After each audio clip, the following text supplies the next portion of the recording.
Amados irmãos, continuemos nessa mesma reverência, rogando ao Senhor que Ele possa nos ajudar, colocar o Seu Espírito Santo para nos dar os entendimentos do que vai ser falado, do que vai ser ministrado hoje à noite, porque sem a ação de Deus, sem a ação do Espírito Santo, nós não entenderemos nada. Por isso eu rogo que o Senhor possa tirar as nossas vendas, abrir os nossos ouvidos para que nós venhamos a compreender a mensagem que hoje foi preparada e que nós venhamos a aplicar em nossas vidas e que Deus abençoe assim o seu servo que preparou a mensagem, está com a oportunidade agora de estar ministrando a palavra do Senhor, Job Rocha.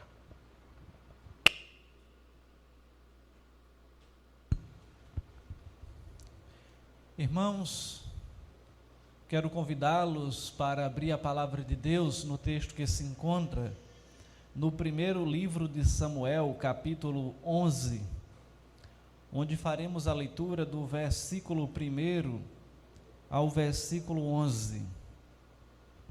Então peço que você abra a sua Bíblia nesse texto, mantenha ela aberta e daqui a pouco faremos a leitura apropriada.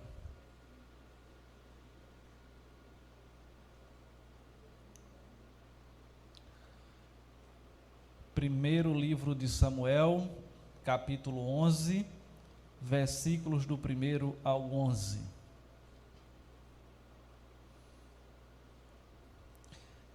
E a título de palavras introdutórias,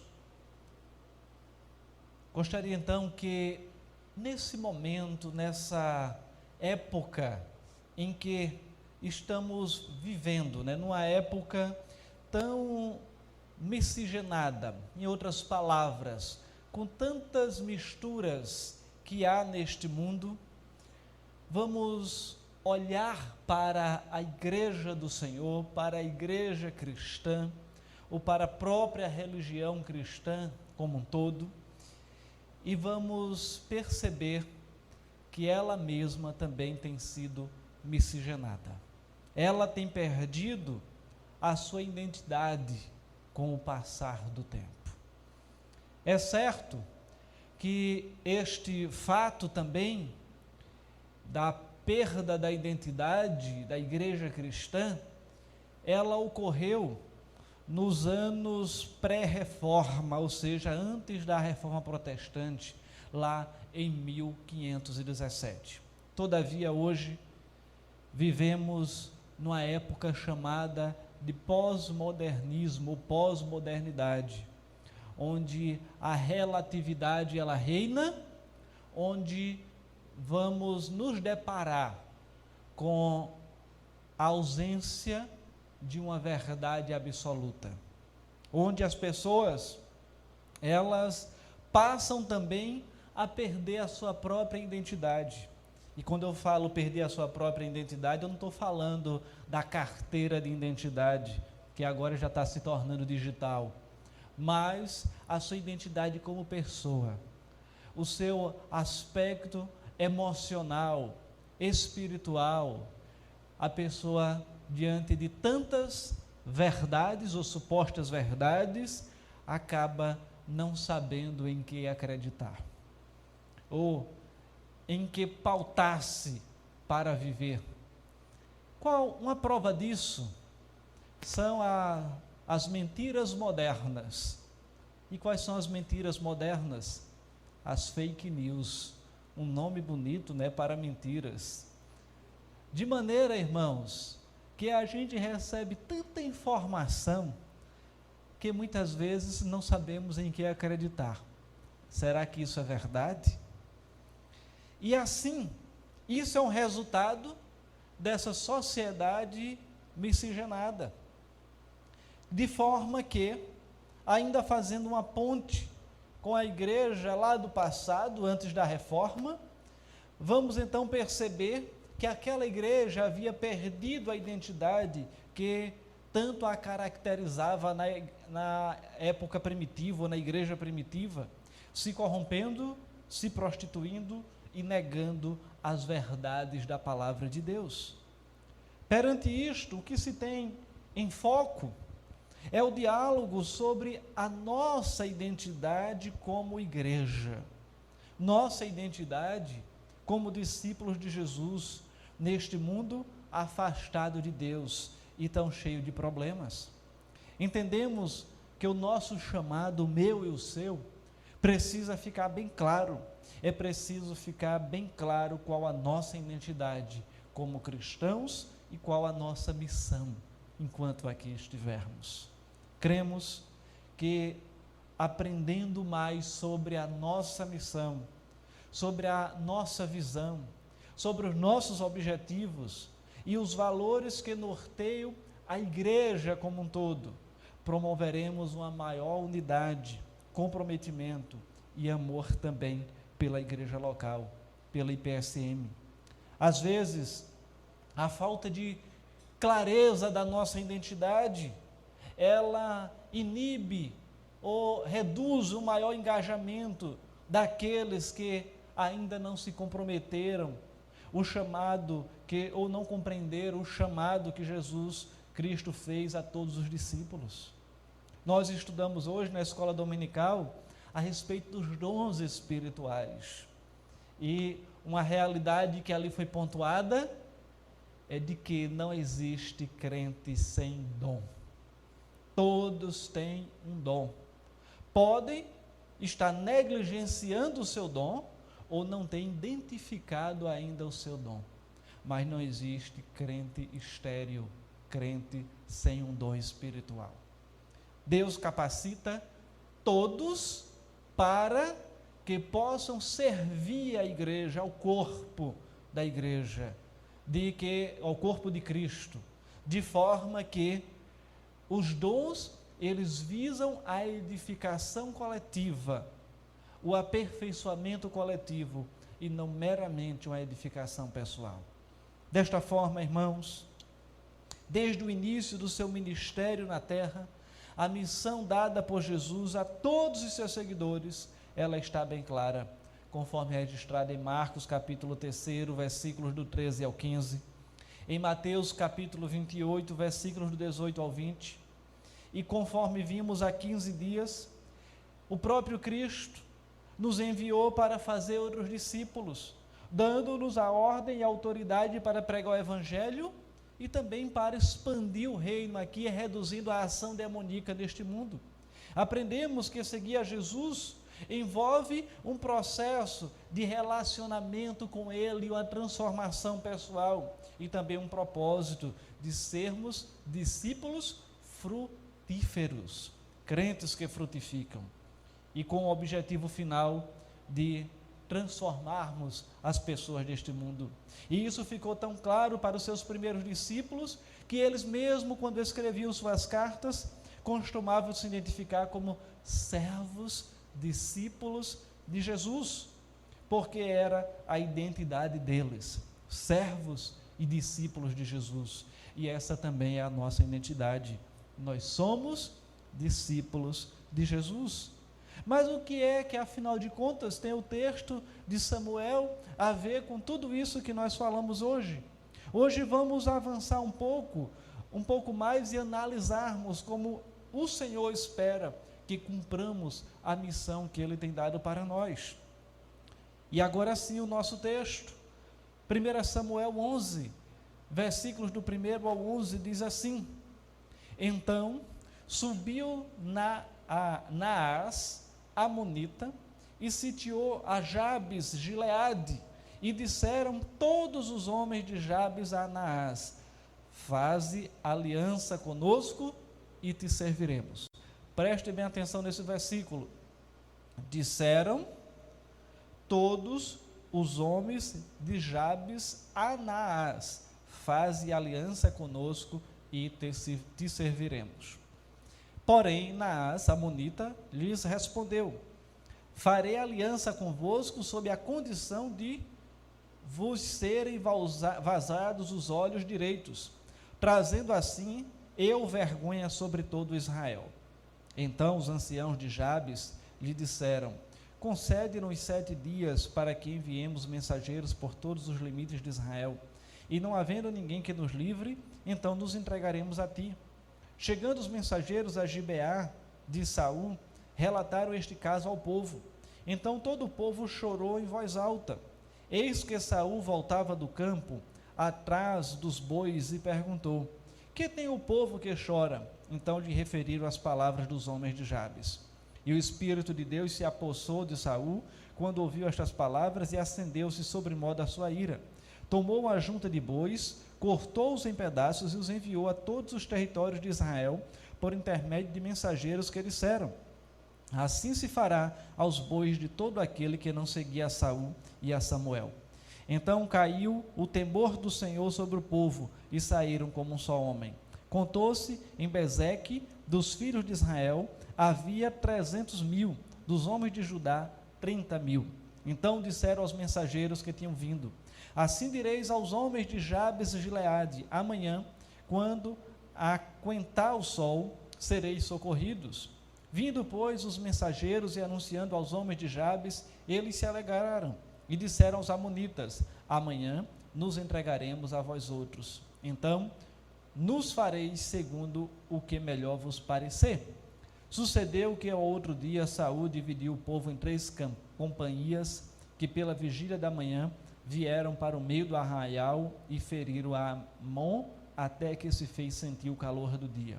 Os sobreviventes se espalharam e não ficaram 2 deles juntos. Diz assim o texto sagrado. Vamos orar? Pai Santo, obrigado pela Tua palavra. E agora, Senhor, nos ajuda para termos entendimento dela, para a glória e honra do Teu nome. Em nome de Jesus. Amém. Irmãos, depois de lermos esse texto, para que seja melhor fixado em nossas mentes, eu gostaria que você olhasse para o texto e respondesse a essas perguntas que eu vou lhe fazer. Primeiro, o contexto.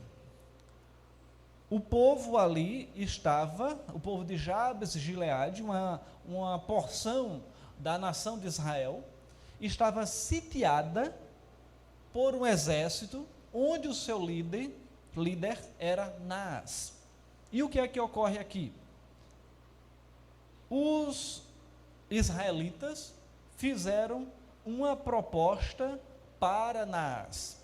E qual foi essa proposta? Qual foi a atitude dos israelitas, moradores da cidade de Jabes Gileade, diante do cerco dos amonitas? Qual foi a proposta que eles fizeram? Olhem aí no texto. Por acaso eles decidiram lutar e enfrentar o inimigo? Olha o finalzinho do primeiro. Faze aliança conosco e te serviremos. Ou seja, o povo ali, ele baixou a cabeça diante do seu inimigo e disse: faz uma aliança e nós vamos te servir. Segundo, por que o Espírito Santo, através de Saul, ficou tão furioso com esta atitude? Por que o Espírito Santo, através de Saul, ficou tão furioso com esta atitude? Que é o que está descrito lá mais adiante, no 6, E o Espírito de Deus se apossou de Saul, quando viu estas palavras, e acendeu-se sobremodo a sua ira. Vão respondendo aí nas suas mentes. A terceira: qual foi a exigência de Naás para fazer um acordo com os israelitas e deixá-los viver? A resposta está no 2. Porém, Naás amonita lhes respondeu. Ele coloca a condição. E diante disso, irmãos, diante desse contexto, nós vamos trazer alguns destaques desse texto. O primeiro é a atitude do povo sob o cerco do inimigo. Eles estavam cercados pelo inimigo. E eles passam a ter uma atitude que não era coerente com a vontade de Deus. Uma das coisas que precisam ser destacadas é observar que Naás, líder dos amonitas, é uma figura que personifica a inimizade contra Deus. Seu nome, Naás, significa inimigo. e que há uma analogia com o nome de Satanás, por ser esse também, na sua origem, tem uma relação com o nome adversário, como inimigo. E Naás, então, foi aquele que cercou o povo de Deus e procurou destruí-lo. Ou seja, ele estava ao derredor do povo procurando destruí-lo. E 1 Pedro 5,8 vai dizer que Satanás faz o quê? Ele anda ao nosso derredor, rugindo como um leão, querendo destruir. Então, essa apenas é uma analogia interessante que pode ser feita. Também fica bem claro que Saul, ele ficou então furioso com a atitude do povo de querer fazer uma aliança e se render, uma atitude passiva e covarde daquele povo, porque o Espírito Santo se apoderou dele, no verso 6, o que nos permite então entender que o próprio Deus ficou furioso com a atitude do seu povo, que estava ali se rendendo diante daquele inimigo. E o povo de Deus então estava se acomodando e até propôs uma aliança, não considerando a opção de lutar, de enfrentar e crer que Deus poderia dar-lhes uma grande vitória. Parece então que eles não mais acreditavam na possibilidade da vitória, talvez nem almejasse mais. Para eles estava bom se sobrevivessem, se saíssem vivos daquele cerco.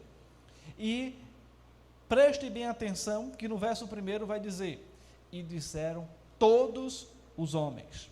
Todavia, vai dizer que os anciãos, ou seja, aqueles mais experientes, aqueles que provavelmente tinham um temor e uma confiança maior no Senhor, esses foi que falaram com Naás para que dessem 7 dias, até que eles vissem se encontrariam alguma outra forma de resolver a questão. É interessante, né, como Naás, ele mesmo diz: olha, então tá bom, eu concedo os 7 dias. Em outras palavras, Naás estava tão confiante que dizia: eu vou deixar vocês irem em busca de ajuda em Israel, nas outras tribos, com os seus compatriotas, porque eles não virão ao socorro de vocês. Então eu vou deixar mais 7 dias para ver se vocês conseguem alguma coisa. Essa era a confiança do inimigo, era a confiança do opositor. De maneira que eles foram em busca, e é o que nós vamos ver mais adiante. Mas o foco inicial é justamente essa atitude deles se acomodarem, deles quererem fazer uma aliança com o seu inimigo. Infelizmente, irmãos, esta é uma atitude de muitos cristãos também hoje em dia. Querem apenas, talvez, viver confortavelmente e acabam fazendo uma aliança e servindo ao inimigo e aos seus interesses. Agimos assim quando assumimos um estilo de vida de sobrevivência ou de mera manutenção. Ou seja, quando estamos bem acomodados, confortáveis, entre aspas, porque o nosso inimigo ele não está nos incomodando. Estamos bens, todavia infrutíferos. Todavia, sem trabalhar com maior intensidade na obra do Senhor, sem nos envolvermos não apenas com a obra, mas com o Senhor da obra, ficamos cômodos na nossa vidinha, uma vidinha que talvez oramos uma vez perdida, lemos a palavra do Senhor um momento ou outro, e trabalhar, temos a desculpa perfeita, porque estamos em pandemia. De forma que, ao agirmos dessa maneira, estamos talvez fazendo uma aliança com aquele que é o nosso inimigo e não quer que trabalhemos, porque é confortável, porque é cômodo, e não fazemos aquilo que o Senhor tem exigido de nós. Talvez a pandemia seja algo plausível no sentido de dizer que eu não posso me expor e nem expor outras pessoas, mas Deus é tão bom que Ele nos concedeu também ferramentas para trabalharmos na pandemia, ferramentas tecnológicas, onde por meio das redes sociais, por meio de tantos outros instrumentos, nós podemos compartilhar a palavra de Deus e podemos também ser edificados.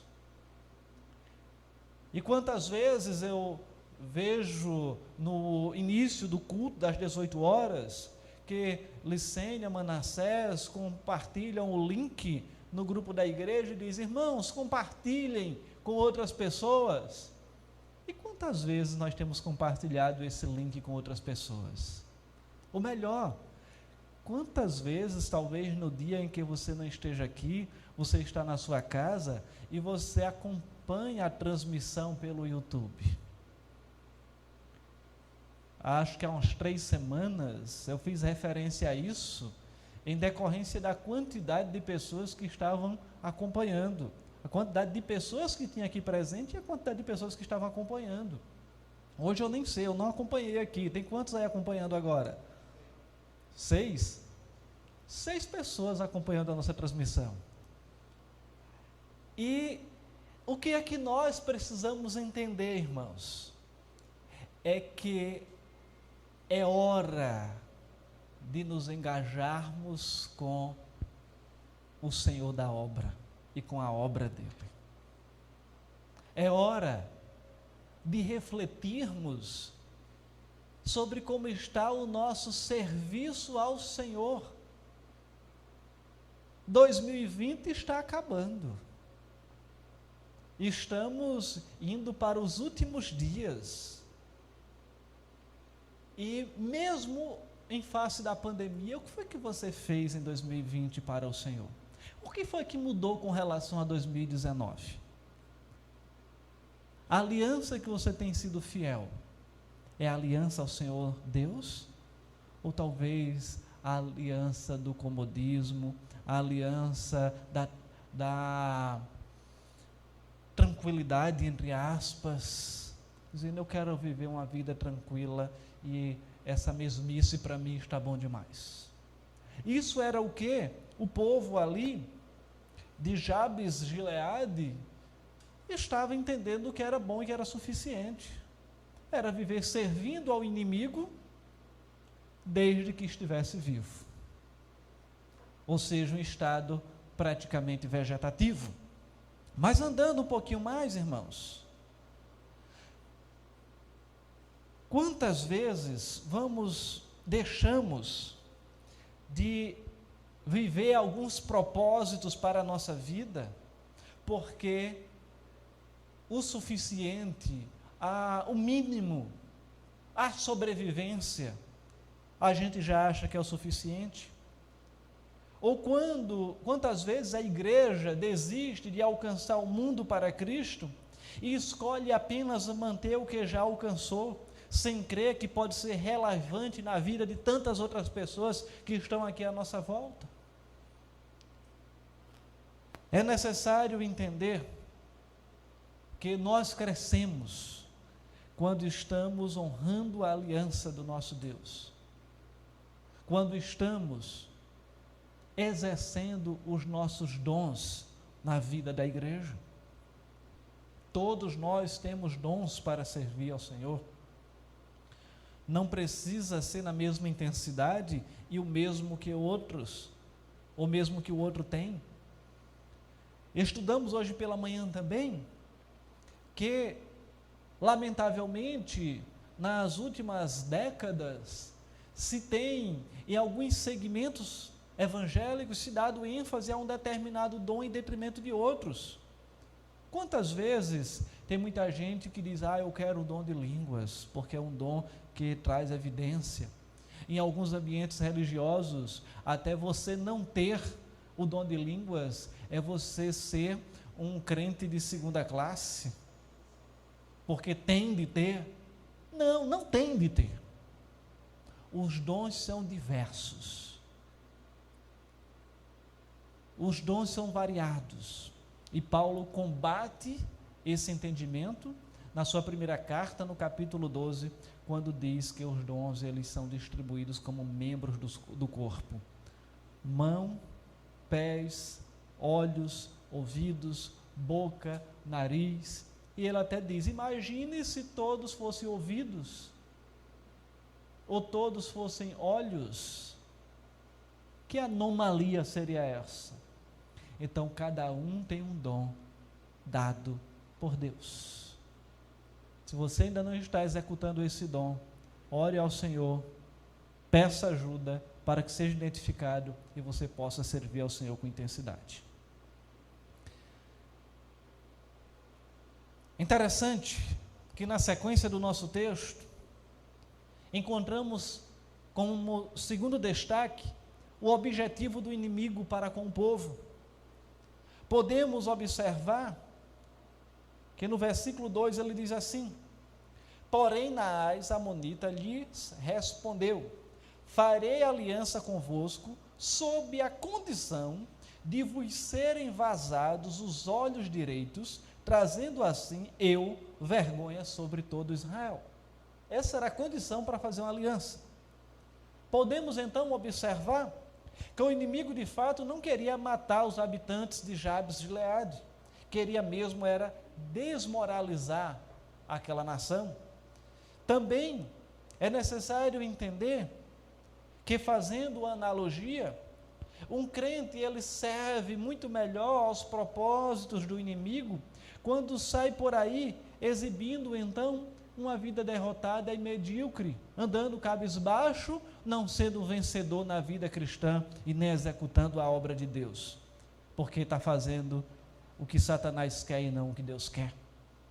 Quem vai querer ser como ele e viver como ele vive? É necessário entender, irmãos, que fomos chamados para sermos luz e sal deste mundo. E será que eu e você estamos sendo sal e luz deste mundo? Qual foi a diferença que nós fizemos na vida de alguém neste ano de 2020? Você fez a diferença na vida de alguém nesse ano de 2020? Como cristão, como servo de Deus? Ou simplesmente você vai chegar no dia 31 de dezembro de 2020, às 23 horas e 59 minutos, e olhar para trás e dizer: eu não fiz diferença na vida de ninguém como crente. Talvez até na minha vida mesmo eu regredi. Ainda tem tempo. Você ainda tem 11 dias de fazer a diferença na vida de alguém. Está parecendo sermão de final do ano, mas não é não, estou apenas antecipando. O povo de Deus, ele não foi destinado para apenas sobreviver, mas para se tornar em Cristo mais do que vencedor. A atitude de sobrevivência é a maior inimiga então da vitória. Toda aliança com o inimigo terá uma condição e um alto preço. Para aquele povo era ter o olho direito vazado. Naás desejava vazar o olho direito de cada israelita, porque este era o olho da mira, usado nos combates tão comuns daquela época. Ou seja, ele queria garantir que o povo de Deus estivesse fora de combate pelo resto de suas vidas. E você acha que Satanás pensa diferente? Ele quer se utilizar da nossa fraqueza para nos deixar fora de combate pelo resto das nossas vidas, para ficarmos como crentes capengas, cambaleando, sem agir na expansão do reino de Deus aqui nesse mundo. E será que eu e você estamos agora cumprindo o plano de Satanás no lugar de cumprir o plano de Deus? Você está sendo um crente ativo no reino de Deus, expandindo o reino de Deus, ou está sendo um crente capenga, cambaleando de um lado e do outro, quase caindo, e sem servir ao Senhor como Ele requer? Momento de reflexão. É hora de reavaliar, é hora de rever como temos agido. Hoje também, tudo que o inimigo deseja é que os crentes não se envolvam na missão dada por Cristo, de pregar e libertar os cativos do pecado, de conquistar nações para Jesus, de exercer os dons que Deus lhe deu. E para isso, ele rouba muitas vezes o nosso ânimo, rouba a nossa disposição, coloca distrações para que a gente tire o foco e fique dando voltas sem seguir em frente e cumprir o que Deus quer para a nossa vida. Se escolhermos apenas sobreviver, como aquele povo, não mais sonhar, não mais lutar, isto terá um alto custo, porque ninguém pode fazer uma aliança com o inimigo e também com o pecado e esperar que não vá pagar nenhum preço. Algo precioso o diabo sempre requer de nós, sempre requer daqueles que fazem aliança com ele. Mas, irmãos, em terceiro lugar, o terceiro destaque que eu quero trazer é a libertação do povo do cerco do inimigo. A solução é fazer o que Saul fez. Ele parou o que estava fazendo. Eis que Saul, verso 5, voltava do campo atrás dos bois e perguntou: que tem o povo que chora? Então lhe referiram as palavras dos homens de Jabes. E o Espírito de Deus se apossou de Saul quando viu estas palavras e acendeu-se sobre modo a sua ira. Então ele parou o que ele estava fazendo, perguntou, se interessou pelo que estava acontecendo e assim passou a desenvolver, mediante uma ira santa, a vontade de Deus para aquele povo. Ele recebeu, como rei que já tinha sido ungido, a porção do Espírito Santo para libertar o seu povo do cerco do inimigo. Ele examinou a situação com honestidade e se tornou vaso para que a indignação do Espírito Santo se apoderasse dele para desafiar o povo para a batalha. Quando o povo recebeu a notícia de que aquela cidade estava cercada, o que foi que o povo fez? Chorou. Olha o verso 4. Chegando os mensageiros de Gibeá de Saul, chegando os mensageiros a Gibeá de Saul, relataram este caso ao povo. Então todo o povo chorou em alta voz. Chorar resolve algum problema? Na melhor das hipóteses, você desabafa emocionalmente. Resolve para as crianças, né? Quando ela está chorando, a gente sabe que ela quer alguma coisa. Às vezes é birra também. Mas, irmãos, nesse contexto, chorar demonstrava uma atitude de covardia, uma atitude de impotência, uma atitude de incredulidade, porque eles não estavam crendo no que Deus poderia fazer. E Saul é desafiado ali pelo Senhor, mediante a habitação temporária do Espírito Santo na vida dele, que o faz agir de uma maneira que teria que ser algo forte, algo intenso, para que o povo acordasse e pudesse se unir para vencer o inimigo. Que foi que Saul fez? Ele tomou uma junta de bois, ou seja, 2 bois, cortou-os em pedaços e os enviou a todos os territórios de Israel, por intermédio de mensageiros que dissessem: assim se fará aos bois de todo aquele que não seguia a Saul e a Samuel. Interessante, né, que parece que quando você mexe com os bens, faz alguém agir de maneira correta.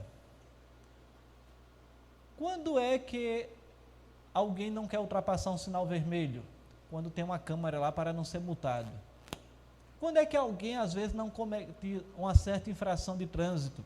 Ah, porque tem um fiscal ali, ele vai me multar, ou algo parecido.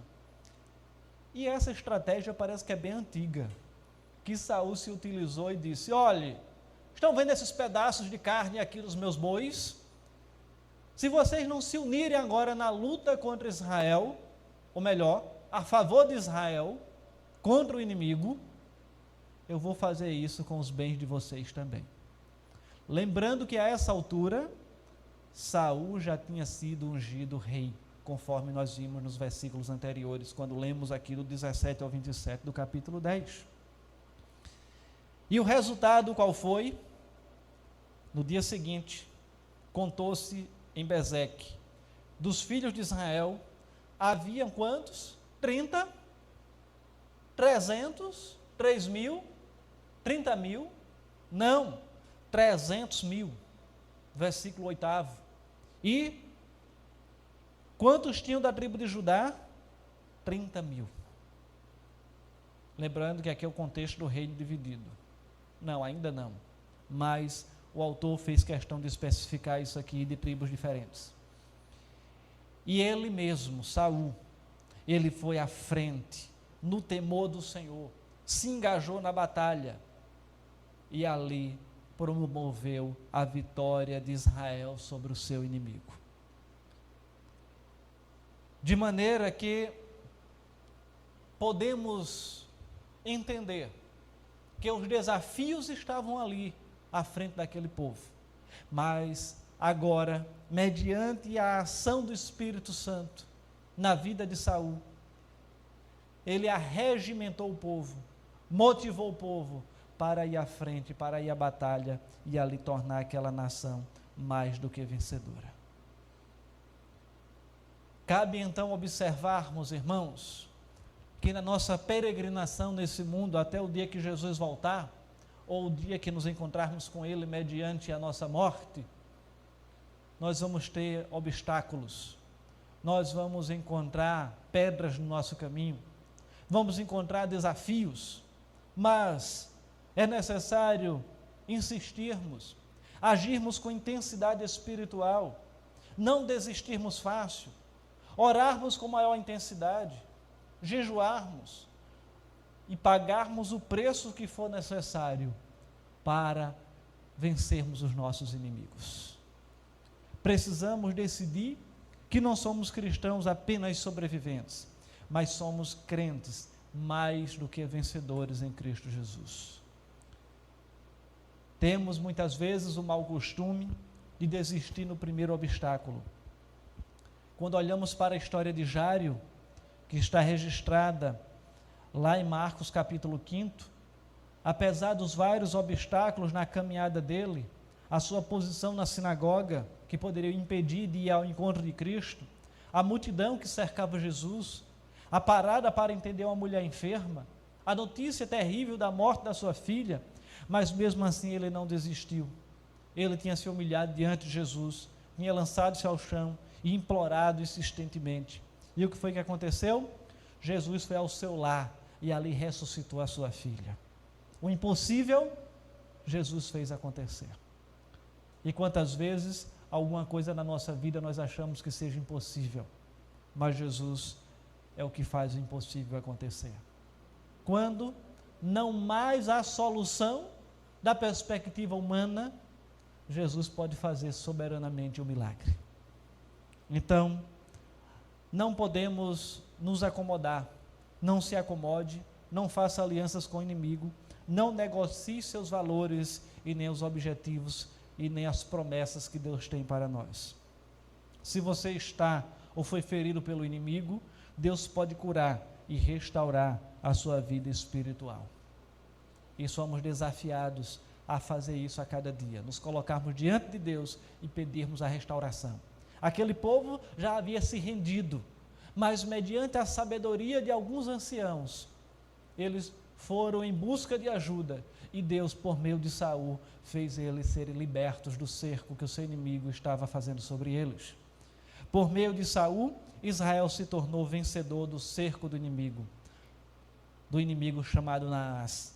E hoje, qual instrumento o nosso maior inimigo tem usado para te deixar em um cerco, abatido, vencido, rendido, ou simplesmente um crente no estado vegetativo? Ou seja, dizer, eu sou crente, mas eu estou aqui, eu vou à igreja, ou nem vou, eu leio a Bíblia de vez em quando, eu oro de vez em quando, mas eu não tenho um compromisso com nada na igreja. Tenho um compromisso, talvez nem com o Senhor. Então é hora de mudar, ainda há tempo. É hora de se comprometer com o Senhor da obra e fazer a obra do Senhor. É necessário abandonar antigas alianças, antigos comprometimentos e se comprometer com aquele que é o Senhor da nossa vida. Não permaneça nesse estado, Não faça alianças com o inimigo, pois o preço pode ser alto. Reúna os seus instrumentos de batalha, coloque a armadura, erga a espada e se torne mais do que vencedor sobre os inimigos em Cristo Jesus. Saiba que que sua igreja tem uma identidade. Sabe qual é a identidade da nossa igreja? Noiva de Cristo. Saiba que você tem uma identidade. Sabe qual é a sua identidade? Servo e propriedade do Senhor Jesus. Se você crê nele como seu Senhor e Salvador, ele já lhe autenticou, colocou um carimbo, dizendo: esse é meu. Que o Senhor nos abençoe e aplique a sua palavra por meio do Espírito Santo ao meu e ao seu coração nesta noite. Oremos ao Senhor.